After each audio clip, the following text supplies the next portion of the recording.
Buenas noches, este corresponde al trabajo final de la materia estática y resistencia de materiales.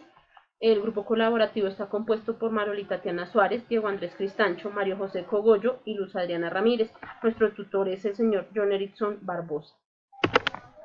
Para este trabajo tuvimos que desarrollar el diseño de una estructura, una cercha. El objetivo fue comprender el proceso de diseño de ingeniería llevando a cabo un proceso y teniendo en cuenta los componentes de un sistema con el fin de aplicar correctamente los métodos gráficos y analíticos de equilibrio en un sistema de fuerzas. También pudimos adquirir la experiencia para elaborar una cercha, evidenciando la forma de hallar las cargas de los nodos, cómo se determinan las fuerzas internas en la cercha, cómo se encuentran los esfuerzos normales y cómo se hace la verificación del perfil aplicando el criterio del factor de seguridad. Para la definición del proyecto, tenemos en cuenta que este proyecto se desarrolló durante las fases 2 a las 5. Consistió en diseñar una estructura para una cubierta, una cercha. En la fase 2 se realizó la asignación del tipo de cercha y se calcularon las cargas que se debe soportar en la estructura. En la fase 3 se calcularon las fuerzas internas en cada una de las barras de la estructura asignada por el método de los nodos. Se calcularon y clasificaron los esfuerzos normales, cada una de las barras de la estructura asignada.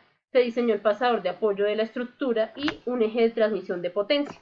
En la fase 4 realizamos la verificación del perfil seleccionado de manera preliminar bajo el criterio del factor de seguridad y en caso de no cumplir con el criterio se deberá diseñar el elemento. Entonces tenemos en cuenta el equilibrio de la partícula. Para el diseño de la estructura, el área a cubrir corresponde a un terreno rectangular de 6 metros de frente por 18 metros de fondo. Las cerchas tendrán una separación de 3 metros entre sí, las cerchas tendrán una pendiente de 30 grados y se construirán con un perfil de acero estructural, ángulo de piernas iguales, de L64 por 64 por 4.8. Tenemos la longitud de la cuerda inferior, que es igual a 6 metros, la longitud de la cuerda superior, que es igual a los 6 metros, sobre el coseno del ángulo de pendiente. Quiere decir que sería coseno de 30 para un valor de 6.9282 metros. Tenemos el número de las cerchas, que son 18 sobre 3 más 1, que nos da igual a 7, y el área de influencia nos da 20.7846 metros cuadrados, con la velocidad del viento de 10 metros sobre segundo en Cúcuta. Vemos la cercha diseñada con el acotado y los nodos nombrados. En la parte inferior se demuestra la longitud de los 6 tramos y en la parte derecha la altura de la cercha para hallar la longitud. Entonces aquí tenemos los cálculos de las longitudes tenidas en cuenta para el diseño de la estructura y lo de los ángulos enfrentados. También tenemos el apéndice y el ángulo, que dentro de los ángulos iguales se realizaron. Contamos entonces con los ángulos de piernas iguales, L64 por 64 por 4.8, donde decimos que el peso sería de 4.60 y el área de 5.81. El ángulo de piernas desiguales fueron calculados por L64 por 64 por 4.8, que esto nos da igual a 4.6 kilogramos sobre metro por dos ángulos enfrentados, es igual a 9.2 kilogramos sobre metro. Para las cubiertas usaremos tejas Eternit de número 6. Para cada pendiente se requieren, para cubrir los 3.46 metros de longitud de la cuerda superior, dos tejas, y para cubrir los 3 metros de ancho del área de influencia. De la cercha se requieren 3 metros sobre 0.873 metros, que nos da igual a 3.43. 3.43 tejas para un total de 2 por 2 por 3.43 serían 13.72 tejas en cada una con un peso de 17.66 kilogramos. Usaremos correas en celosía construidas con una varilla de acero y con una densidad de 5 kilogramos sobre metro. El número de correas para cada pendiente será de 3 para un total de 6 correas para las dos pendientes, lo que da una longitud total de 6.3 metros de ancho del área de influencia, que es igual a 18 metros de correa por cercha. Tenemos los cálculos de las cargas vivas, que nos dan un valor total de 14.272.785 newtons. Para las cargas muertas, entonces, para el peso de la cercha tendremos en cuenta la sumatoria de la longitud de las barras por la densidad lineal del perfil seleccionado por la gravedad, y esto nos da un total de 2.219.84 newtons. Para el peso de las correas tendremos en cuenta la sumatoria de la longitud de las correas por la densidad lineal de la celosía por la gravedad, y esto nos da un total de 882.9 newtons.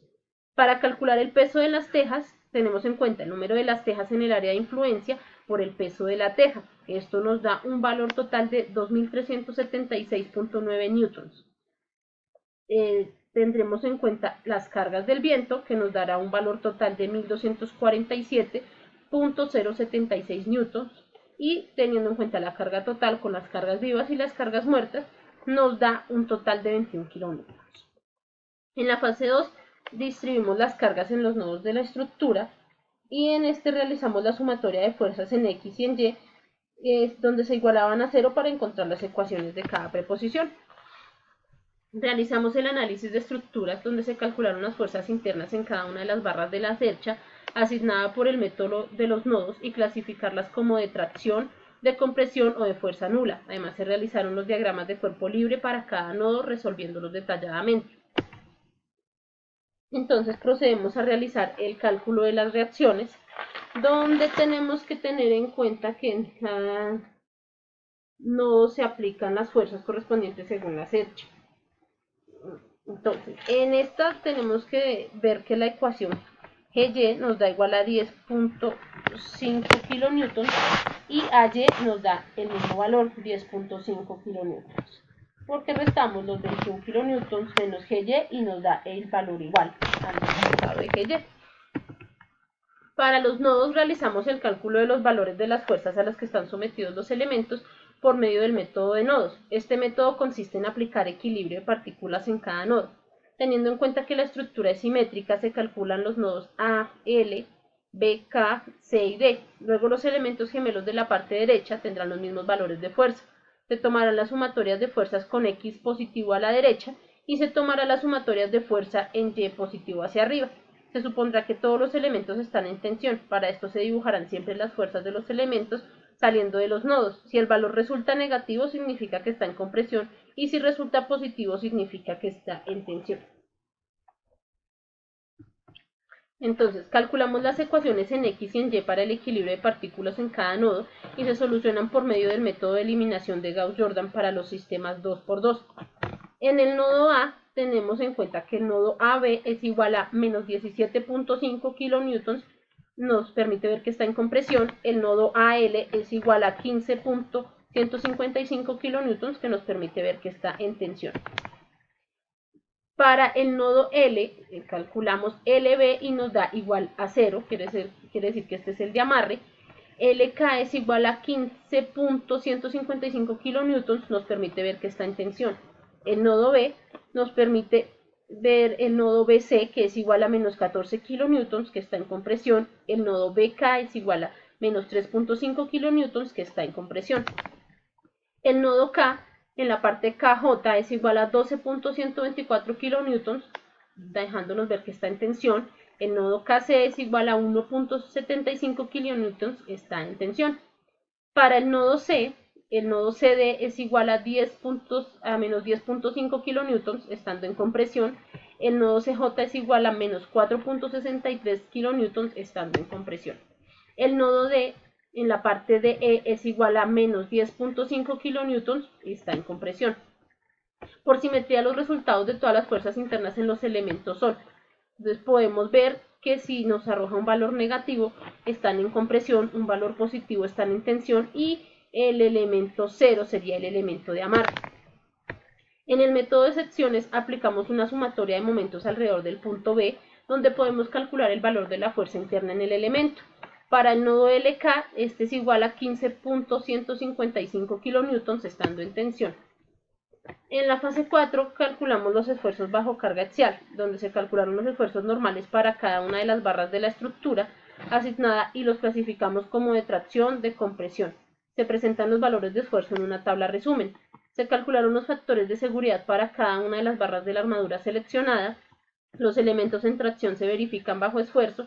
Los elementos en compresión se verifican bajo carga crítica como columnas de Euler, y se finaliza presentando los valores de los factores de seguridad en una tabla resumen. Entonces aquí podemos ver la tabla resumen, donde tenemos en cuenta que los valores de esfuerzo, entonces para los nodos A, B y FG nos da menos 17.5 estando en tensión, para el nodo AL y HG, 15.155 en tensión, LB y HF estando en 0, siendo el elemento de amarre, el nodo LK y HI, 15.155 tensión, el nodo BC y FE, menos 14 estando en compresión, BK y FI, menos 3.5 estando en compresión, el nodo KJ y JI, 12.124 estando en tensión, el nodo KC y EI, 1.75 tensión, CD y DE, menos 10.5 en compresión, CJ y EJ,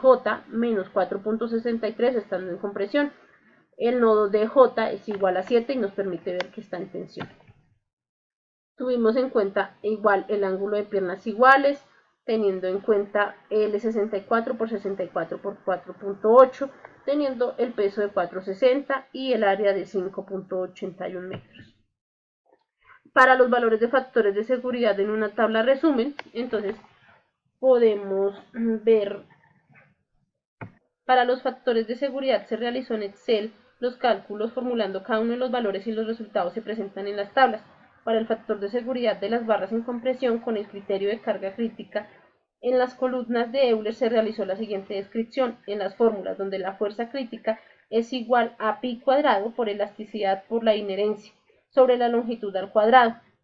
Y el factor de seguridad es fuerza crítica sobre la fuerza de admisión. Realizando los cálculos se evidencian los resultados. Muchas gracias.